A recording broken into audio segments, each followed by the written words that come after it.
구약 성경이 전체가 39권, 네. 39권 각 권마다 그 주제가 있어요. 핵심 주제. 정말 그 한 권 한 권마다 그 핵심 주제가 있는데 오늘은 이 부분에 대해서 함께 나누기로 할 거예요. 이게 39권이기 때문에 제가 제한된 시간 속에 어디까지를 다루게 될지 조금 걱정은 되는데요. 한번 최선을 다해서 다뤄보도록 하겠습니다. 구약 성경의 각 권의 주제인데 지금 여러분들 글씨가 잘 안 보이죠? 아마 책에서는 나와 있는데 보이게 될 거예요. 그런데 여기서 집중해야 될 부분이 어디냐면요. 593이에요. 그죠? 앞에 부분 593, 593. 우리가 역사서가 593, 그죠? 그 다음에 여기 예언서도 593이라는 거. 17, 5, 17. 요 구조를 항상 잊지 마세요. 그런데 이걸 왜 나눠놨는지 여러분 아시죠? 포로 귀환했을 때 에스라, 느헤미야, 에스더서가 있었다는 거. 그리고 그때 활동했던 선지자가 학개, 스가랴, 말락이라는 분. 요렇게 연결되어 있다라는 거 말씀을 드렸습니다. 그래서 성경 속에서 우리가 구약 속의 마지막 역사서는 어디냐면 에스더서가 되는 거예요. 그래서 그렇게 우리가 지난주에 우리가 배웠을 때 그렇게 많은 분량이 아니라는 것을 이게 반복되기 때문에 여러분들 제가 이렇게 잘 알고 넘어갔으면 좋겠습니다.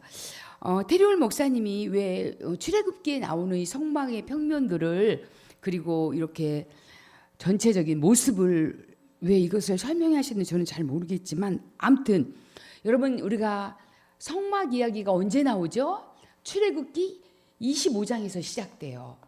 출애굽기 25장에서 시작되는데 20장에서 십계명을 받고 규례를 받고 율법을 주셨다가 나중에 그 다음에 주신 것이 뭐냐면 이 성막에 대한 평면도 성막을 어떻게 지어야 될지에 대한 스토리가 출애굽기 25장부터 나옵니다. 자, 한번 그림을 같이 보겠습니다.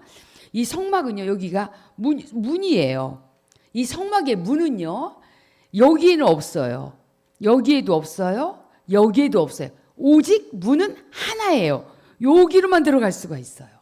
그런데요, 이것은 어떤 것을 의미하냐면 우리의 구원은 예수 그리스도 한 분만으로 가능하다는 거예요. 다른 것으로 우리가 하나님께 나갈 수 없다라는 거예요. 다른 문으로 들어갈 수가 없다고 그랬어요. 오직 양의 문이라고 그랬잖아요. 딱 우리는 이 길로만 들어가서 하나님을 만날 수 있다라는 것이에요. 자, 그러면 들어갔을 때 번제단과 성막에 뜰이 있고요. 물두멍이 있습니다. 양쪽에 떡상이 있고 등대가 있고 앞에 분향단이 있고 성소는요 이렇게 둘로 나눠져 있다라고 볼 수가 있어요. 여기 안에 들어갔을 때 요 안에가 뭐냐면 여기가 성소고요. 여기가 지성소가 되는 거예요. 지성소인데요. 지성소는 아무나 들어갈 수가 없어요. 누구만 들어갈 수 있다?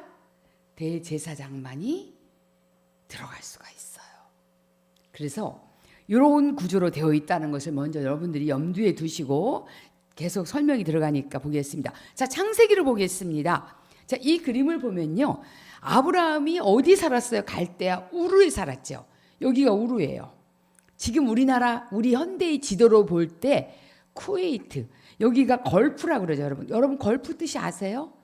걸프가 무슨 우리 걸프 전쟁은 생각나시죠? 영일만 무슨 만 하듯이 만을 걸프라고 그래요. 여기 지역에 살고 있었어요. 그런데 아브라함 전에 아담과 하와가 어디 있었어요? 그 4개의 강줄기 에덴 동산이 4개의 강이 있었죠. 4개의 강 중에 유브라데라는 강도 있었는데 유프라데스와 티그리스 강 있다는 거 볼 때 여기쯤 있을 거라는 것으로 얘기해요. 그리고요. 아담과 하와와 계보예요. 셋이었는데 나중에 셋의 자손 중에 누가 나타나냐면 노아가 나타납니다. 여기 노아 있죠. 이 노아는 이때 홍수 심판으로 인해서 이 땅에 있는 모든 사람들이 다 죽게 돼요. 그렇죠. 그래서 노아가 방주를 만들어서 여기에 노아의 8식구, 며느리 셋, 아들 셋, 노아 부부 8식구만, 인간은 8식구만이 노아가 만든 배 속에 들어가죠. 그런데 이 노아의 방주가 어디에 머무를까요? 나중에 여기 터키예요. 여기가 터키 땅입니다. 옛 명칭으로 소아시아 땅인데 이 터키의 이 동부 쪽에 가면은 아라랏산이라고 있습니다. 여기에 머물러요. 자, 그럼 봅시다. 우리가 그러면 아브라함은요 여기서 갈대아 우르에서 어디로 와요? 아버지 데라와 함께, 원래는 성경에 제가 자세히 보니까 가나안 땅을 가고자 하여 하란에 머물렀다고 그랬어요. 여기 하란이라는 곳이에요. 그런데 여기서 누가 죽습니까? 아버지 데라가 죽어요. 그래서 롯을 데리고 어디로 옵니까? 여기 가나안 땅으로 오게 돼요. 네 번째. 누가? 아브라함이. 그런데 이 이전에 창세기 1장부터 11장까지 제가 중심에서 얘기하는 거는 성경을 둘로 나누라 하면 구약과 신약으로 나누지 말고 창세기 1장부터 11장까지, 그리고 12장부터 계시록 22장까지 유대 역사, 인류 역사 이렇게 나눌 수 있다라고 그랬어요. 그런데 창세기 1장부터 11장까지의 역사 속에서는요, 그때 어떤 일이 벌어집니까?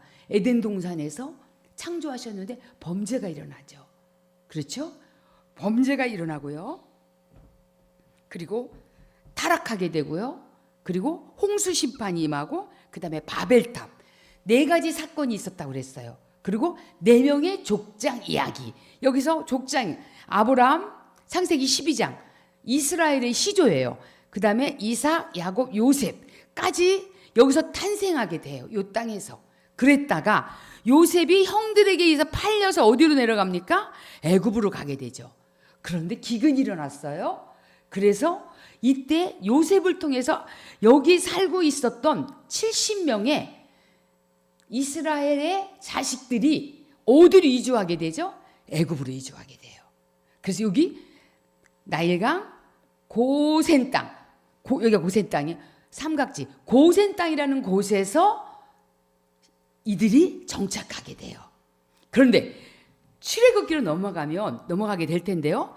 여기서 몇 년을 사냐? 430년을 살게 돼요. 여기 요 고센 땅에서 430년을 살아요. 그러고 나서 하나님께서 누구를 일으키냐면 모세를, 지도자를 일으켰잖아요. 그래서 출애굽 뭐예요? 애굽을 탈출하는 것을 출애굽이라고 그러죠. 애굽 탈출기라고 볼 수가 있어요.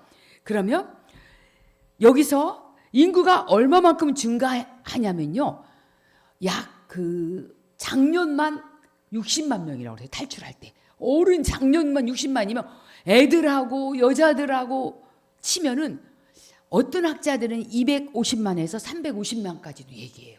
그럼 여기에서 엑스도스가 일어나는데, 여기서 갈 때 절대로 바로 왕이 놔주질 않죠. 못 나가게. 왜? 이들을 지금 노예로 부려먹고 있으니까 너무너무 좋은 거야, 써먹기가. 그런데 인구를 계속 팽창되니까 불안한 거죠. 혹시 이들이 반란을 일으키지 않을까 걱정이 됐겠죠. 그래서 계속 탄압하고 억제하게 돼요. 그런데 그때에 어떤 정책까지 펼치게 되냐면 아들을 낳으면 어떡하라? 죽이라. 이러면서 산파에게 이런 명령까지 내리는 아주 험악한 정치가 일어났던 그때에 누가 등장합니까? 모세. 레위 족속 중에 모세가 태어나게 돼요. 그래서 바로의 공주의 집에 들어가 살게 되죠. 그리고 그가 애굽 사람을 쳐 죽임으로 인해서 그것이 발각되어서 광야로 나가게 돼요. 거기서 몇 년간 살게 되냐면 40년 동안 살게 되죠. 그리고 하나님의 부르심을 받습니다. 어떡하라고? 너가 가서 이스라엘 민족을 탈출시켜라. 출애굽시켜라. 그래서 그때 그들이 말을 듣지 않습니다. 바로가 말을 듣질 않아요. 그때 10가지 재앙이 내려지기 시작한 거예요. 그래서 마지막 재앙이 뭐였죠? 장자가 죽는 재앙이었어요. 그러니까 바로야 장자도 죽었어요, 그때. 그러니까 꼼짝 못하고 내보내 줍니다. 그거를 뭐라고 하냐? 유월절이라고 해요. 그래서 이들이 여기서 홍해가 갈라지고요.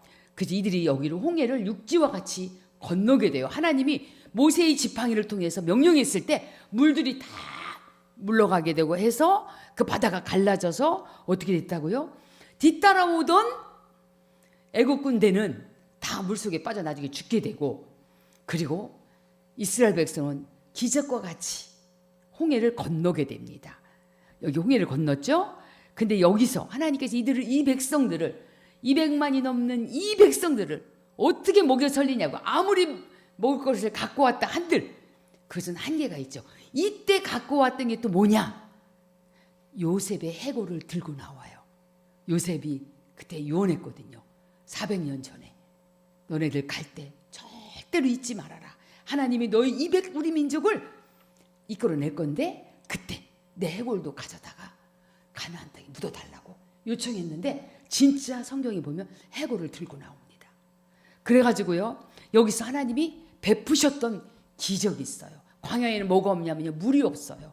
먹을 게 없어요. 제가 여기를 2번 정도 다녀왔는데 거기에 있는 것은 딱 하나예요. 돌멩이밖에 없어요. 아무것도 없어요. 이 광야는요, 인간이 살 수 없는 곳이에요. 하나님의 은혜가 아니면, 하나님의 돌보심이 아니면 절대로 살 수 없는 곳이 어디다? 광야라는 곳이에요. 그런데 여기에서 뭐를 주셔요? 만나를 내려주십니다. 그리고 바위에서 물이 나오게 해서 다 먹게 만들어 주세요. 메추라기를 주셔서 우리가 의복해하지 않게 하시고, 배고픈 자 하나도 없게 하고, 굶어 죽는 자가 단 한 명도 없도록 몇 년 동안, 40년 동안 하나님께서 이들을 어떻게 하셨다? 보호하셨고 인도하셨다는 거예요. 근데 여기서 놀라운 사실은 하나님이, 광야가 또 인간이 살 수 없는 곳이 뭐냐면요, 제가 2번 다녀왔다고 그랬잖아요. 뭐냐면요, 낮에는 너무 뜨거워요. 너무 뜨거워요, 낮에는. 그리고 밤에는요 너무 추워요. 그래서 밤에는 저희가 파카를 입고 있었고요, 낮에는요 정말 반팔을 입어야만이 살 수 있을 만큼 너무 뜨거운 곳이에요. 그러면 사람들이 거기서 어떻게 살겠냐고요. 낮에는 구름 기둥으로 햇볕을 갈아주셨어요. 밤에는 추위에 불기둥으로, 이거 하나님이 불기둥을 내려주신 거예요. 얼마나 신기합니까? 그래서 이들이 춥지도 않고 덥지도 않고 살 수 있도록 하셨어요. 그래서 이들이 어디를 갔어요? 시내산 밑에 머무릅니다. 시내산에서 출애굽기 20장에 모세가 율법을 받습니다. 2돌판에 10계명을 받고요, 율법에 대해서 또 받게 됩니다. 그리고 율법뿐만이 아니에요. 성막을 받아요. 이 성막 안에 지성소가 있다고 그랬죠. 지성소 안에는요, 이 10계명을 담아놓는 시은자라는 곳이 있어요. 이런 박스가 있어요. 그 시은자라고 하는데, 그 보좌 안에 뭐를 집어넣었어요? 하나님이 직접 써주신, 말하자면은 10계명이 그 안에 들어있는 거예요. 거기에 만나 항아리도 들어있고 아론의 쌍난 지팡이 3가지만이 지성소에 들어갔던 거예요. 그리고 그래서 이 성막이라는 이 텐트, 아까 보셨던 그거하고 이런 제사장 제도, 여기까지가 내용이 어디냐? 성막을 다 짓는 것까지 출애굽기예요. 아셨죠? 자, 레위기. 여러분, 레위기가 참 어렵죠. 그죠? 왜냐하면 낯설어요. 저도 어렵습니다. 그런데 여러분, 이 레위기에서 2가지만 기억하면 돼요. 레위기에서 정말 중요한 2가지가 있어요. 어떻게 하나님을 예배할 것인가. 1장부터 10장까지예요. 따라서 합시다. 어떻게 하나님을 예배할 것인가. 2번째, 어떻게 거룩한 삶을 살 것인가. 이거예요. 어떻게 하나님을 예배할 것인가, 그리고 어떻게 하나님 앞에 거룩한 삶을 살 것인가. 이것은요, 성도로서의 삶이에요. 이거는 예배법이에요. 그래서 제사 예배할 때 구약에서는 예배라고 안 하고 제사라고 그랬잖아요. 그죠? 번제, 소제, 화목제, 속죄제, 잘못 프린트 됐습니다. 속건제예요. 이거는 제사의 종류예요. 5가지 제사법이 있어요. 그런데 제사 드리는 방법이 있죠. 요제, 흔들어서 드린다. 올려서 드린다. 거제, 흔들어서 드린다. 화재, 불태워서 드린다. 번제 같은 건 화재죠. 불태워 드리는 거. 이런 법칙들이 있다라는 거예요. 여러분들이 레위기를 읽을 때 되게 복잡한 것 같지만 요거를 보면 1장부터 10장까지는 어떻게 예배할 것인가. 그리고 11장부터 27장까지는 내가 하나님과 동행하기 위해서 어떻게 거룩한 삶을 살 것인가라는 거예요. 그리고 정결법, 그중에 속죄일, 하나님과 동행, 그다음에 7절기, 안식일에 대해서 자세하게 써놨는데요. 이 세 가지 7절기 중에 중요한 이스라엘의 세 가지 절기가 있어요. 첫 번째 유월절, 두 번째 오순절, 세 번째 초막절이에요. 그리고 다른 절기가 또 있어요. 그런데 왜 하나님이 절기를 지키라고 했냐는 거야. 그것은 바로 하나님이 행하신 것을 잊지 말고 하나님의 은혜를 기억하라는 거야. 여러분 저희들도 절기를 지키잖아요. 맥주감사주일, 그리고 우리가 부활주일, 그 다음에 추수감사주일. 이런 건 뭐예요? 특별히 맥주감사주일과 추수감사주일은 어떤 날이에요? 이것이 하나님이 그동안 나에게 베풀으셨던 그 은혜를 기억하는 날이에요. 은혜를 기억하기 위해서 이런 절기들을 하나님이 허락하시다는 거. 민수기는요, 영어로 더 넘버스, 백성의 수를 헤아리다라는 뜻이에요. 자, 민수기는 어디서부터 시작되냐면 시내산부터 시작돼요. 민수기는 시내산에서 뭐 했냐? 첫 번째 민수기 1장부터 들어가면요, 백성의 수를 세. 도대체 여기 몇 명이냐? 우리가 도대체 한번 따져보자. 그래서 백성의 수를 세는 것에도 시작돼요. 인구조사하고요. 그리고 어디로 가냐면 가데스 바네아까지 올라갑니다. 그런데 여기에서 12명의 정탐꾼을 가나안 땅에 보내게 돼요. 가서 정탐하고 와라. 왜냐면 우리가 들어가야 될 땅이니까. 가서 잘 보고 온 나라에서 며칠 동안을 보내냐? 며칠 동안? 40일 동안을 몇 명을 보내냐? 12명을 보냈단 말이에요. 그 중에 여호수아와 갈렙과 그 다음에 각 지파의 12지파의 족장들을 보냈단 말이에요. 그런데 가보니까 이 사람들이 두 가지를 봤어요. 너무 막 포도송이도 거봉포도같이 막 메고 올 정도로 너무너무 과일들도 훌륭하고 멋진 거예요. 그리고 먹을 것이 너무 풍부한 거. 그동안 광야에서 만나와 지겨운 메추라기만 먹고 살았는데 가보니까 너무 좋은 거야. 그러니까 어떤 마음이 들겠어? 야, 좋다. 그런데 너무 사람들이 우리보다 훨씬 강해. 그러니까 오면서 40일 동안 잘 보고 오라고 했더니 와서 보고를 하는데 어떤 보고를 해요? 못 간다는 거야. 나자빠졌어요. 왜? 우리 가면 다 죽는다는 거야. 우리는 거기에 비하면 우리 뭐다? 메뚜기에 불과하다는 거야. 그러니까 우리 믿음이요, 메뚜기 신앙 가지면 안 돼요. 내가 메뚜기라는 거야. 이미 그 의식 속에, 그 패러다임 속에 패배의식으로 쩔어버린 거야. 나는 이미 졌어. 나는 할 수 없어. 10명이 이렇게 나온 거예요. 근데 그때 여호수아와 갈렙이 이렇게 얘기합니다. 그렇지 않다. 여호와께서 우리와 함께 하시면 그들은 우리의 밥이라고 그래요. 밥이라고 그랬어요. 밥은 뭐예요? 아무것도 아니야. 먹으면 돼. 그죠? 그런 믿음의 선포가 있게 돼요.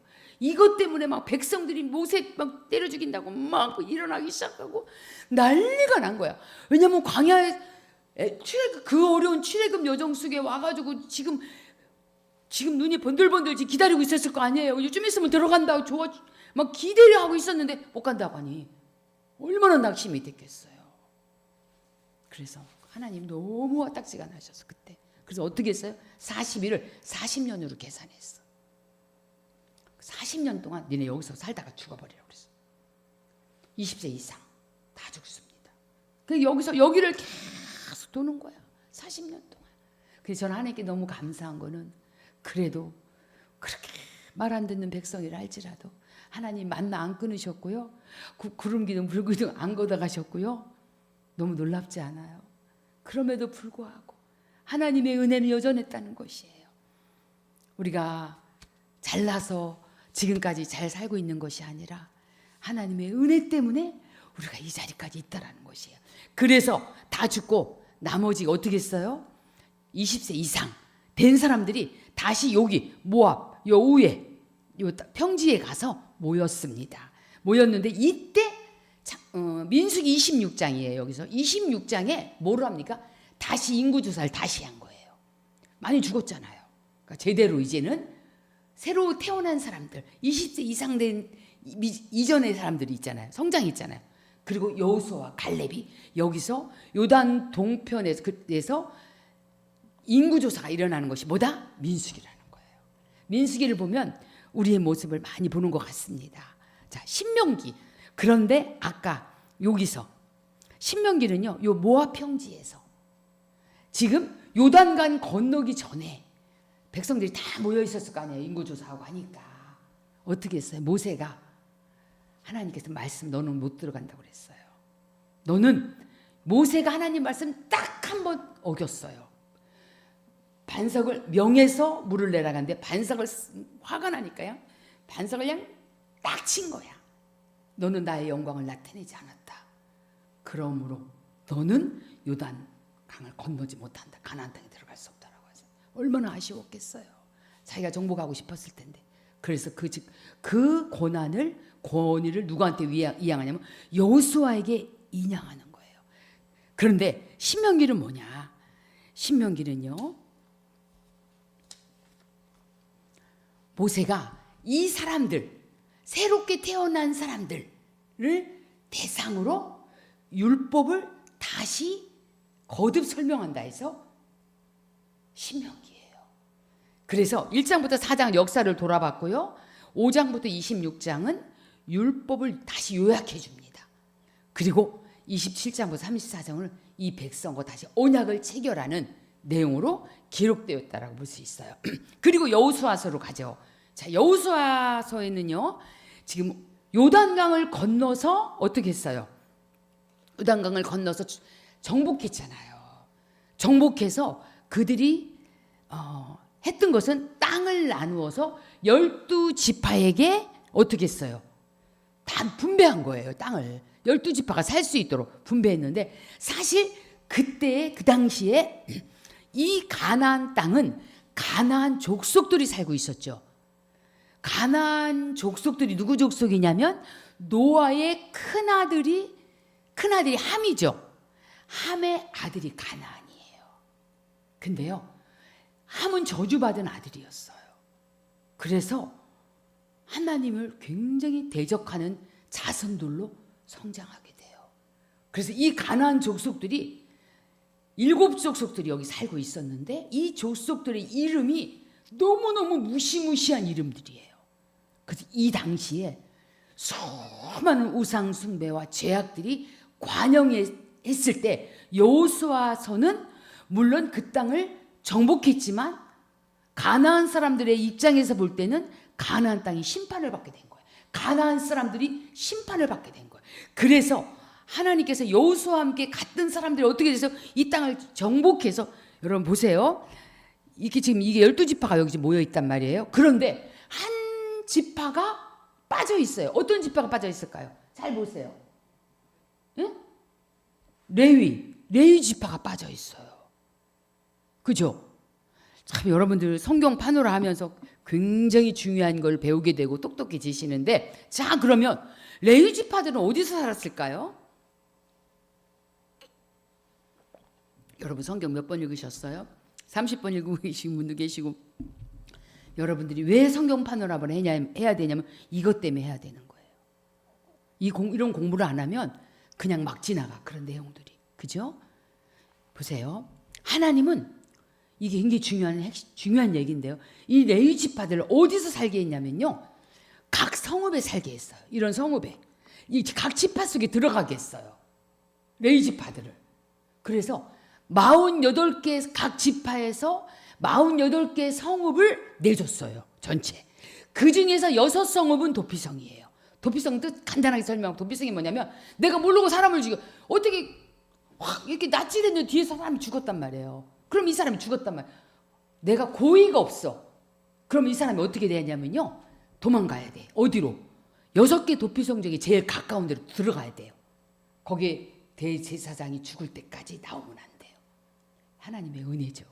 이런 제도가 있었어요. 그런데 여기에 48 성읍이 있었다는 거예요. 그 성읍에는 다 흩어져 있겠죠. 그죠? 여기에 48개가 이렇게 있었는데 여기에 누가 살았냐? 레위 지파가 있었어요. 왜 이렇게 하셨겠냐는 게 궁금하죠. 왜 하나님은 레위 지파를 따로 주지 않으시고 이렇게 이 여기에 48개 성읍 안에 레위 지파가 살 수 있도록 왜 그렇게 하셨냐는 거예요. 그것은 레위 지파는요, 어떤 지파냐면은 성막의 일을 하는 사람들이잖아요. 그죠? 그리고 하나님의 율법을 이 백성들에게 가르쳐야 될 책임 있는 자들이에요. 그래서 땅을 안 준 거야. 지금 말하면 뭐예요? 우리 목회자들이에요. 목회자와 같은 자들이에요. 하나님의 분깃이에요. 그래서 어떻게 해요? 이 레위 지파로부터 다 흩어져 있는 사람들이 각 성읍 안에서 그들로부터 어떻게 예배할 것인지 배워야 되는 거고, 어떻게 동행해야 되는지 배워야 되고, 어떻게 거룩한 삶을 살아야 되는지를 배워야 되는 그러한 존재로서 아주 중요한 포지션으로 레위 지파를 다 흩어놓은 거예요. 자, 여기서 봅시다. 여기에 유다와 베냐민 지파 땅이 이렇게 있어요. 이거 기억해 주세요. 뒤에 가서 이거 중요한 거기 때문에 얘기할게요. 나중에 유다 지파 속에 솔로몬이 나오죠. 솔로몬이 성전 건축하잖아요. 여기가 예루살렘이에요. 이 지역이. 자, 보겠습니다. 조금 여러분 이해가 되셨죠? 사사기. 그런데 여호수아가 죽고부터 사사시대로 갔다고 그랬죠. 12명의 사사가 있었어요. 그런데 그때부터 굉장히 지도력이 약해졌던 것 같아요. 여호수아만한 지도자가 없었던 것 같아요. 그러니까 어떻게 했어요? 사람들이 죄를 짓게 됩니다. 그리고 지금 가나안 땅에 들어와 있지만요, 100% 가나안 족속을 다 몰아낸 건 아니었어요. 같이 섞여서 살았어요.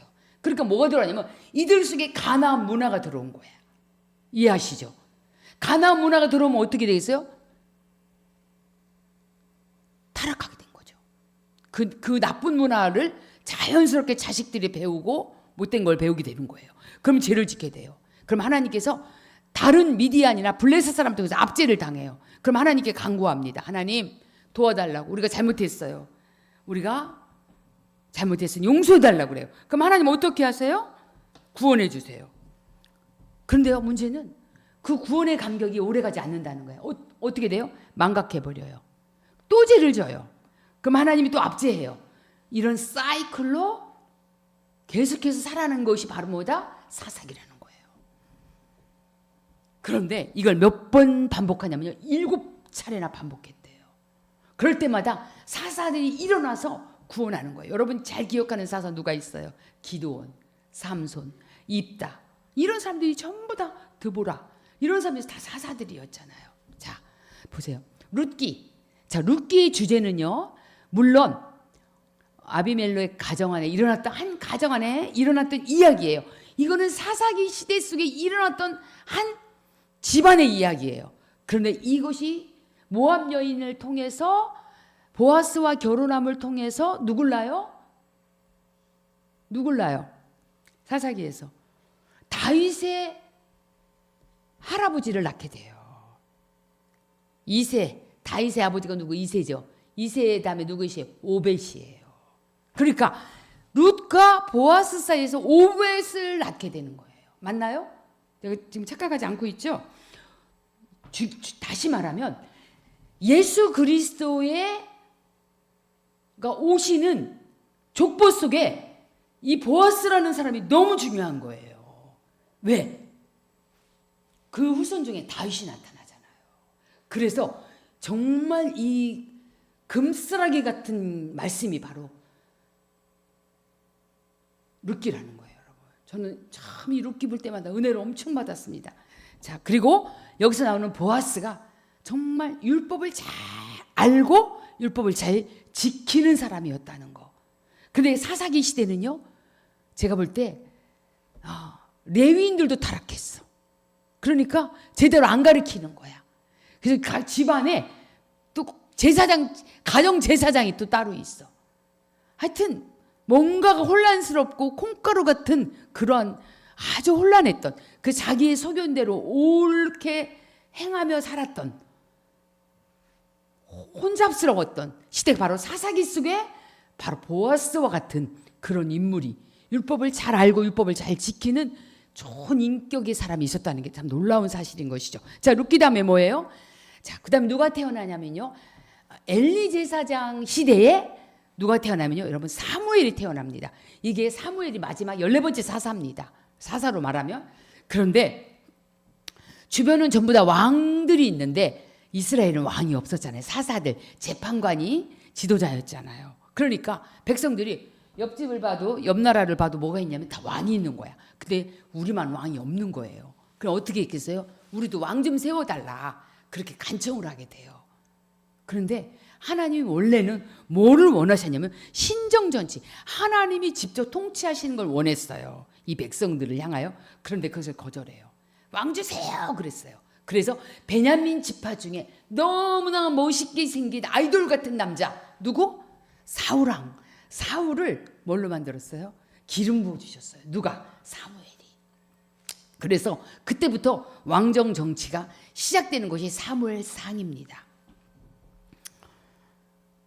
그리고 사무엘상 속에는요, 누가 나타나냐면 다윗이 사울로부터 너무나 많은 고난을 받는 이야기가 사무엘상이에요. 사무엘상 마지막은 사울과 요나단의 죽음으로 끝이 나요.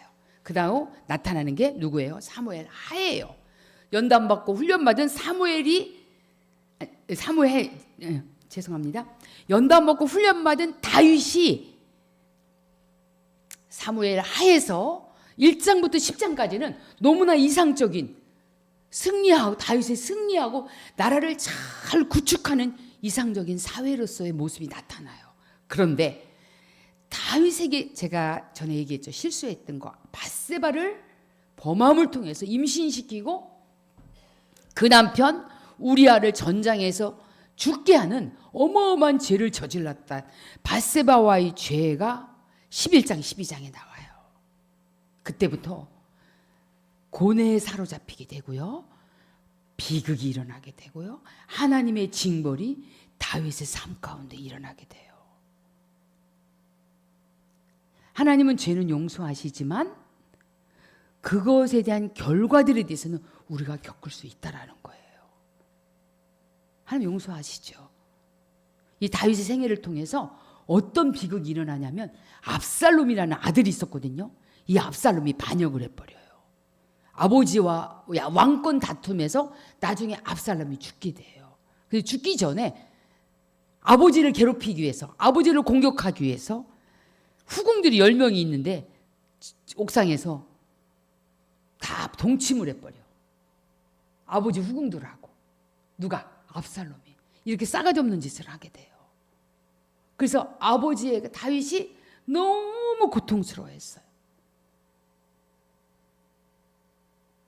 이런 일들이 가정 안에 일어나기 시작했어요. 우리가 여기서 뭐를 배워야 되냐면요, 우리는 죄에 대한 두려움을 가져야 된다는 거예요. 하나님은 역사 속에서 가르쳐주고 싶은 게 있으세요. 그게 뭐냐? 교훈을 배우기를 원하세요. 근데 어떤 역사가가 이렇게 얘기했어요. 너무나 신기한 거는 우리는 역사 속에서 아무것도 배우지 않는다는 거예요. 왜 하나님께서 성경의 위대성이 무엇입니까? 성경은 좋은 이야기만 쓴 게 아니에요.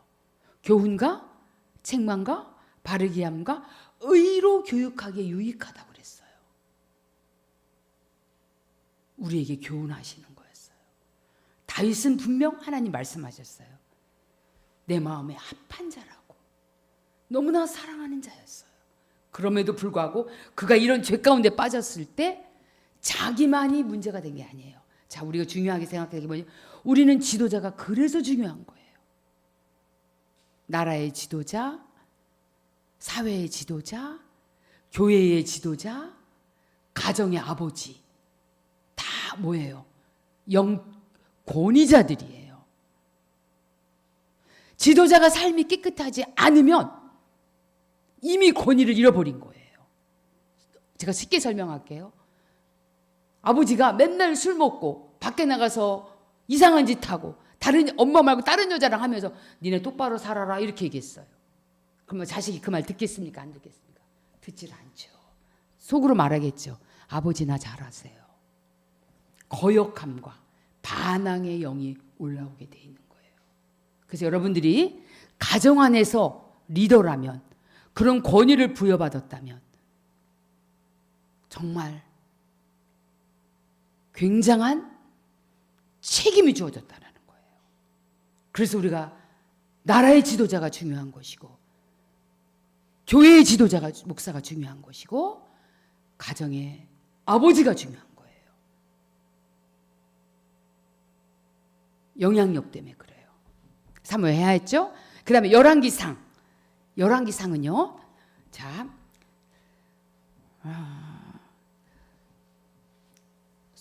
사울왕, 다윗왕, 솔로몬왕 40년 동안의 통치가 있었다고 그랬죠. 120년의 통치가 있었어요. 이때 솔로몬 왕이요, 정말 이 다윗 때문에 너무나 많은 축복을 받은 사람이에요. 이 사람은 그냥 아버지 때문에 어부지리로 복받은 사람이에요. 그래가지고요, 솔로몬의 영광만큼 위대한 사람이 없었다고 그랬어요. 그런데 뭐가 문제냐면, 너무 세력을 확장시키고 영토를 확장시키는 과정 속에 주변국들하고 공주들이 이 솔로몬의 부인이 된 거예요. 정략 결혼인 거죠. 정치적으로. 그러다 보니까 어떻게 되겠어요? 결혼하는데 그들이 올 때 그냥 안 오는 거예요. 뭘 갖고 와요? 자기들이 섬기는 우상을 들고 온 거예요. 그리고 이 우상을 섬기도록 솔로몬이 1000번제를 드리면서 하나님의 뜻을 구하고, 내가 잘 나이는 어리지만 하나님, 내가 잘 이 백성을 다스릴 수 있는 지혜를 달라고 기도했던, 1000번의 제사를 드렸던, 하나님을 향하여 그렇게 열심히 썼던 이 솔로몬이 산당을 져주는 거야. 니네 친에게 제사 지내. 하나님께서 노하신 거죠. 그러니까 솔로몬의 마지막이 추잡지근한 거예요. 지저분했어요. 그래서 우상들이 막 들어오기 시작한 거예요. 근데 솔로몬이 한 업적 중에 어마어마한 업적이 있었죠. 성전을, 아까 성막에서, 성막은 텐트였어요. 그죠? 성전, 건물을 진 거예요. 성전이라는 어마어마한 성전을 짓게 되었어요. 그러나 그는 많은 우상들이 이스라엘 땅에 들어오도록 허락했던 왕이었어요. 이것 때문에 하나님 화가 나신 거예요. 그래서 나라를 둘로 쪼개겠다고 하신 거예요. 그러나 내가 다윗을 생각해서, 다윗과의 언약을 생각해서 내가 넌 유다는 멸망시키지 않겠다. 니네 계보는 내가 절대로 멸망시키지 않겠다라는 약속이 있었어요. 그 유다 족속인 거죠. 다윗이 유다 족속이잖아요. 솔로몬도 유다 족속이잖아요. 솔로몬의 아들 중에 르호보암이라고 있었어요. 그리고 솔로몬이 밀로를 건축할 때 건축업자였던 여로보암이라는 신실한 사람이 있었어요. 근데 선지자 아히야가 그분이 너 왕 될 거야 얘기한 거야. 자기 보고 왕 된대, 여로보암한테. 그래서 솔로몬이 그걸 알아서 여로보암을 죽이려고 하니까 여로보암이 애굽으로 도망가 버렸어요.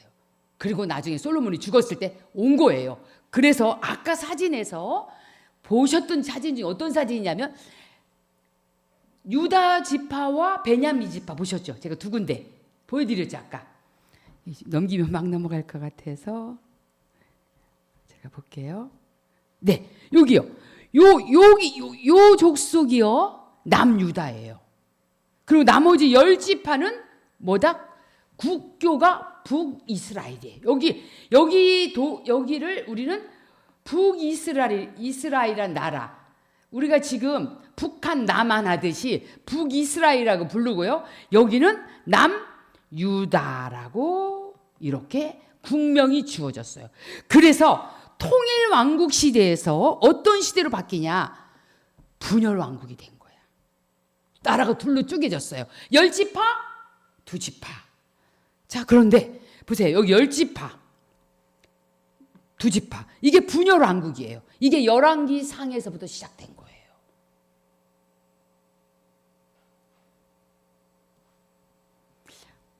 여기서 우리가 참 알아야 될 게 한 가지 있어요.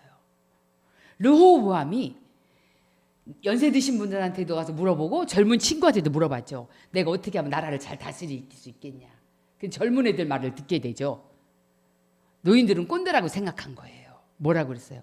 야, 세금 더 걷어. 니네 아버지보다 더 걷어. 그럼 백성들이 네 말을 들을 거야. 그것 때문에 사람들이 막 일어나기 시작한 거야. 그래서 이렇게 나라가 찢어지게 됐어요. 자, 질문합니다. 르호보암이 이 잘못된 결정, 우리가 지금은 우리가 역사적으로 보고 있잖아요. 그죠? 볼 때 아버지가 잘못 살았던 삶의 결과라고 볼 수 있는 거예요. 맞죠? 본인이 결정한 것 같지만 이게 우리가 정말 잘 깨달아야 될 교훈이에요. 내가 책임지는 자리에 있는 사람들은 자신의 삶에 대해서 조심해야 돼요. 자, 보겠습니다. 열왕기하예요. 열왕기하는요. 그래서 북이스라엘에요. 19명의 왕이 있었고요. 남유대에는요. 19명의 왕과 여왕 하나가 있어요. 이 여왕이 누구냐면요. 여러분 잘 아시는 아하밤과 이세벨 아십니까? 네. 아하밤과 이세벨의 딸이 아달랴라는 딸이 있었어요. 요 딸이 정략 결혼을 합니다. 어디하고? 남유다의 여호람이라는 왕자와 결혼해요. 그래서 남유대의 여왕이 돼요. 잠깐 동안. 아주 나쁜 왕이었어요. 그런데 중요한 건 북이스라엘은 선한 왕이 하나도 없어요. 그리고 남유대는 선한 왕이 한 8명쯤 돼요.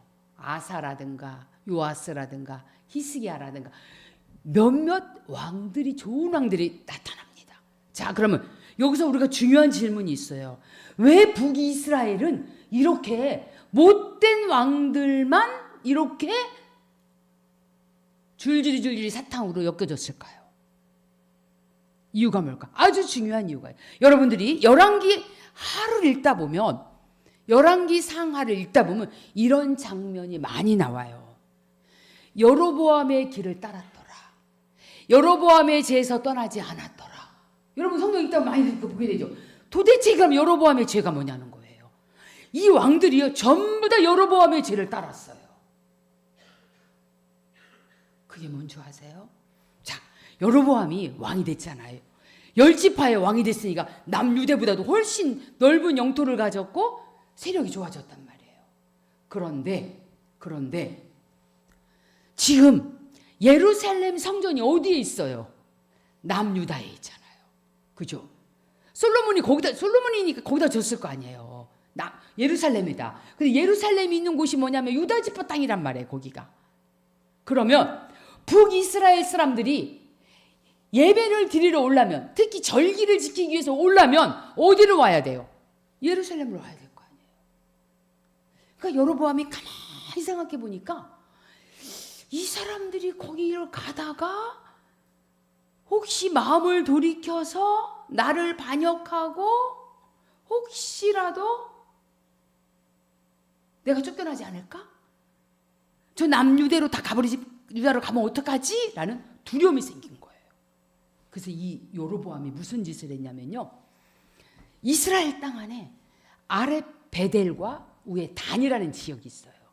거기에다가 금송아지를 갖다 놓은 거야. 그리고 백성들에게 이야기합니다. 가지마. 예루살렘까지 안 가도 돼. 니네 뭔데 뭘 그렇게 거기 가서 예배를 드려. 그냥 아무 데서나 예배 드리면 되지. 갈 거 없어. 니네 어렵지 않게 하기 위해서 내가 저기에다가도 금송아지 갖다 놨고 저기 베델에 가도 금송아지 있으니까 거기 가서 예배 드려. 굳이 교회 갈 거 없어. 예루살렘 교회까지 가지 마. 이렇게 얘기를 한 거예요. 그 사람들이 절기 때고 먼 날이고 다 거기 가서 예배를 드린 거예요. 누구를? 결국 우상 숭배가 시작된 거예요. 어마어마한 죄인 거예요. 그 여러분이 성경을 읽다가 여로보암의 죄에서 떠나지 않았다라는 말이 수없이 나와요. 이 사람들이 다 여로보암의 죄 가운데 있었던 거예요. 결과가 뭐예요? BC 722년에 어떻게 됐습니까? 아수라는 나라에 의해서 다 끌려가 버렸어요. 여러분 아수르의 수도가 어디예요? 니느웨이잖아요. 그때 갔던 선지자 누구예요? 요나 선지자, 나훔 선지자예요. 두 사람이 아수르를 갖다가 회개시키려고 간 사람들이에요. 선지자 중에. 그런데 아수르에 다 끌려갔어요. 그러니까 아수르에서는요, 어떤 정책을 펴냐면요, 이스라엘 민족은 하나님께서 12지파를 주셨잖아요. 그래서 12지파가 각자 역할이 있었단 말이에요. 그런데 이때 어떤 일을 하냐면 사마리아로 이방 아수르 사람들을 데려가서 결혼을 시켜. 그럼 뭐가 나와요? 혼혈족이 나오게 한 거예요. 그래서 사마리아 그 땅에 대해서 예수님이 요한복음 4장에 사마리아를 지나갈 때 사람들이 다 거기를 비난하는 자리, 아이고 저것들 혼혈족들 저 쌍것들 욕하는 지역이 사마리아. 그것이 이때 일어났던 사건이에요. 혼혈족들이 계속 여기서 이 땅에서 자식 낳고 혼혈을 낳고 이렇게 된 거예요. 쑥대밭을 만들어버렸어요. 그런데 남유대는 어떻게 됐어요? 누구한테 끌려가요? 결국은 남유대도요, 여로보암의 죄 가운데 있었던 왕들이 너무 많아요. 그 중에 19명의 남자 왕 중에서 제일 못된 왕이 누구였냐? 므낫세 왕이 제일 못된, 55년을 이스라엘을 남유대를 통치했던 왕이에요. 히스기야 아들이에요. 참, 여러분 이런 역사 배우다 보면 진짜, 제가 오늘 10분만 더 할게요. 자, 그래서 어디로 끌려가게 된 줄 아세요? 나중에 망해버려요. 여기도 BC 586년에 바벨론이라는 나라로 끌려가요. 가슴 아픈 일이죠. 그래서 나라가 어떻게 됩니까? 완전히 풍지박산이 돼버렸어요.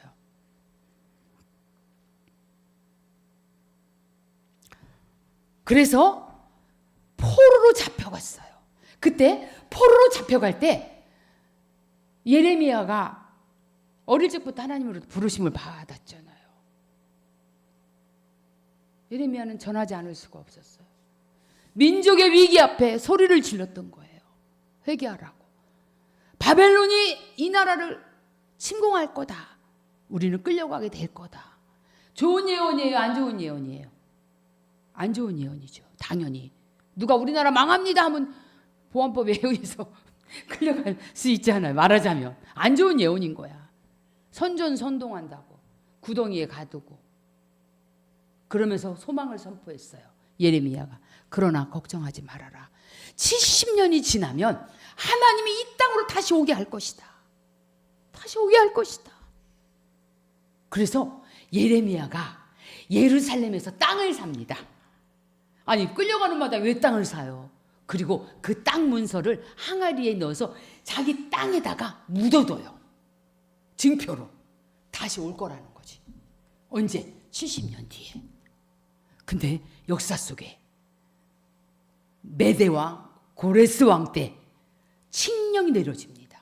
니네 본국으로 다 돌아가라. 예루살렘 돌아가라. 이런 명령이 내려졌어요. 그게 몇 년 만에? 70년 만에. 성경이 얼마나 정확합니까? 그래서 열왕기 하, 역대하. 제가 볼게요. 자, 여기 조금 지나갔는데 사무엘 하와 역대상은요. 역대상과 하는 여러분 이렇게 생각하시면 돼요. 역대상하는요. 따로 북이스라엘에 관련된 얘기는 안 쓰고요. 주로 남유다에 관한 이야기만을 에스라가 다시 쓴 거예요. 그래서 역대상은 사무엘 하의 주석이라고 볼 수 있고요. 역대하는요. 열왕기 상하를 다시 설명한 거예요. 그런데 신기한 거는요. 에스라가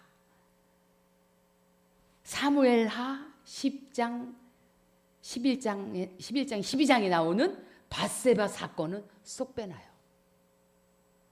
그 창피한 얘기는 역사 속에서 빼놓더라고요. 제가 그걸 뺐구나 알았어요. 그 다음에 돌아왔잖아요. 그런데요, 여러분 아셔야 될 게 뭐냐면 70년 만에 돌아올 때 한꺼번에 1차 귀환, 2차 귀환, 3차 귀환이 나타나요. 돌아오는 게 순서대로. 1차 귀환은 누가 오냐? 스룹바벨이에요. 이게 에스라서에서 나와요. 이 스룹바벨과 사람들이 오게 돼요. 오는데 이 사람이 한 것은 뭐냐면 성전이요 완전히 막 다 부서졌어요. 바벨론이 왔을 때 침공했잖아요. 그리고 그 안에 있는 솔로몬 다윗왕부터 준비하고 솔로몬 때 왔던 수많은 기물들과 금덩어리 쌓인 게 뭐예요? 다윗왕이 마련해주고 솔로몬이 마련해놓은 것이 그게 예루살렘 성전에 있었잖아요. 다 훔쳐간 거야. 그리고 막 태워버리고 막 성전을 완전히 박살냈잖아요. 근데 스룹바벨이라는 사람이 와서 1차 귀환에서 한 것이 뭐예요? 성전을 다시 재건한 일을 했어요. 근데 하다가 중간에 어려우니까 또 멈춰졌어요. 그래서 학대 선지자가 막 사람들을 깨우면서 니네 지금 뭐 하고 있냐? 다시 성전 재건하라. 우리 민족에게 주신 하나님의 부르심인데 이걸 왜 안 하고 있냐고 막 혼내킨 게 학개서예요. 두 번째 2차 기원이 있었어요. 2차는 누가 왔냐? 에스라가 왔어요. 학사 에스라. 역대상 역대하를 쓴 사람이에요. 에스라가 와서 영적 부흥운동을 일으켰어요. 2차. 3차 누가 왔을까요? 느헤미야가 와요. 그죠?